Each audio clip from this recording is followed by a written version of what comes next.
జగన్ ఇవన్నీ చేయగలిగాడు కదా, చంద్రబాబు నాయుడు దీనికన్నా ఓ 2-3 ఇంతలు ఎక్కువ చెప్తున్నాడు అంతే కదా, అందులో చంద్రబాబు నాయుడు మోడీతో కలిసి వస్తున్నాడు కదా, ఏమో చేయగలుగుతాడేమోలే అన్న ఒక చిన్న ఆశకు తావు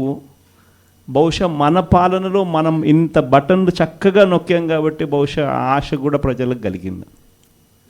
6 నెలలు తిరక్క మునిపి ఈరోజు పరిస్థితి ఏమిటి అనంటే, ప్రతి ఇంట్లో చర్చ ఏమిటి అనంటే, జగన్ కనీసం పలావన్నా పెట్టేవాడు, చంద్రబాబు నాయుడు బిర్యానీ పెడతానన్నాడు, ఇప్పుడు తీరా చూస్తే పలావు పోయింది, బిర్యానీ కూడా పోయింది, పూర్తిగా ఏమీ లేకుండా పోయింది అనే పరిస్థితి ఈరోజు ప్రతి ఇంట్లో కూడా చర్చనీయాంశమే జరిగింది. ఒకవైపున చర్చ పథకాల మీద ఈ మాదిరిగా చర్చ అనేది ఒకవైపున ఉంటే, మరోవైపున సిస్టమేటిక్గా ప్రతి వ్యవస్థ కూడా కొలాప్స్ అవుతూ ఉంది.